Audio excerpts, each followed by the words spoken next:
نحمده ونصلي على رسوله الكريم اما بعد فقد قال رسول الله صلى الله عليه وسلم ان هذا القرآن انزل على 7 احرف فاقرؤوا ما تيسر منه.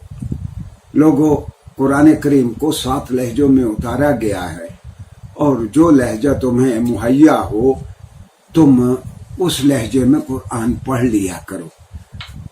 پچھلے لیکچر میں ہم نے عرض کیا تھا کہ ہم بتائیں گے کہ لوگوں کے قبائل کے مابین قرآن کریم پڑھتے ہوئے اختلاف کی نوعیت کیا تھی. میں سورہ فاتحہ سے چند مثالیں آپ کی خدمت میں عرض کرتا ہوں کہ سورہ فاتحہ تو ہم سب کو یاد ہے اور اس سے بات سمجھنا آسان ہوگی. ناظرین گرامی، میں نے جس طرح عرض کیا تھا کہ نبی لسانیات پڑھانے نہیں آتا، نبی خدا شناس معاشرہ بنانے آتا ہے. ہاں، نبی اس انداز میں لوگوں سے مخاطب ہوتا ہے جس سے ابلاغ ہو سکے، لوگوں تک اللہ کا پیغام پہنچ سکے. تو رسول اللہ صلی اللہ علیہ وسلم نے سارے قبائل کو اجازت دے رکھی تھی کہ اپنے اپنے لہجے میں تم قرآن پڑھ لیا کرو. اختلاف کی نوعیت کیا تھی؟ میں نے سورہ فاتحہ سے میں 2 مثالیں آپ کے خدمت میں عرض کرتا ہوں. مثال کے طور پر کئی لوگ پڑھتے تھے مالکی یوم الدین. ایک قبیلے کا فصیح ڈائلیکٹ ہی یہ تھا مالکی یوم الدین. ایک اور قبیلے کا فصیح ڈائلیکٹ یہ تھا مالکی یوم الدین. آپ صلی اللہ علیہ وسلم نے اجازت دے رکھی تھی کہ تم اپنے اپنے لہجے میں تم قرآن پڑھ لیا کرو.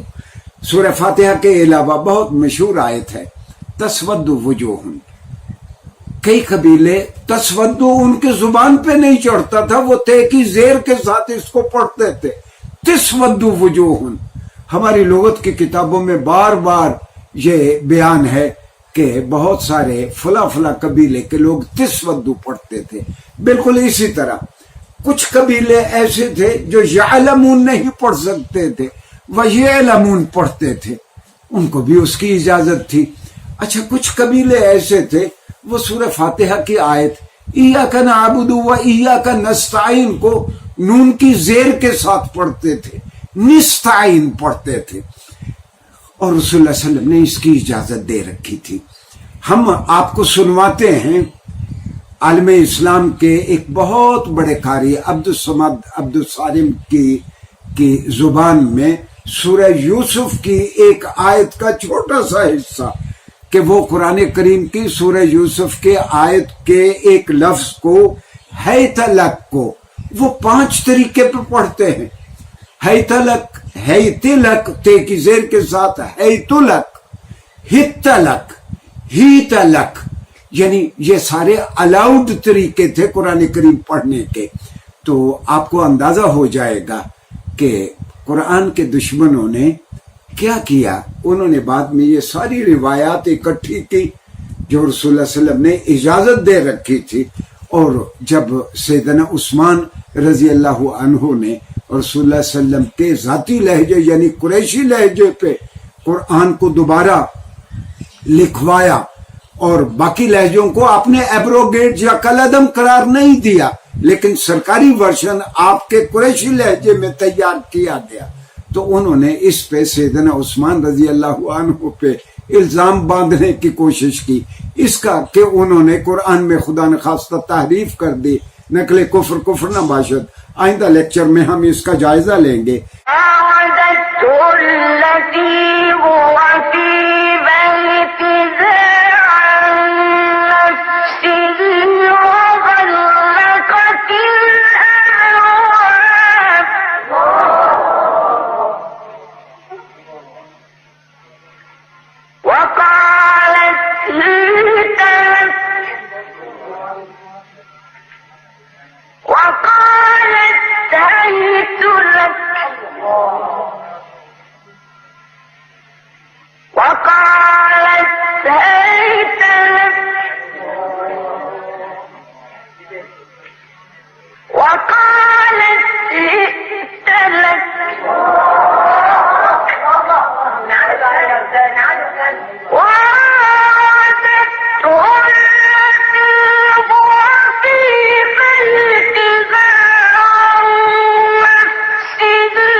وراودته التي هو في بيتها عن نفسه وغلقت الأبواب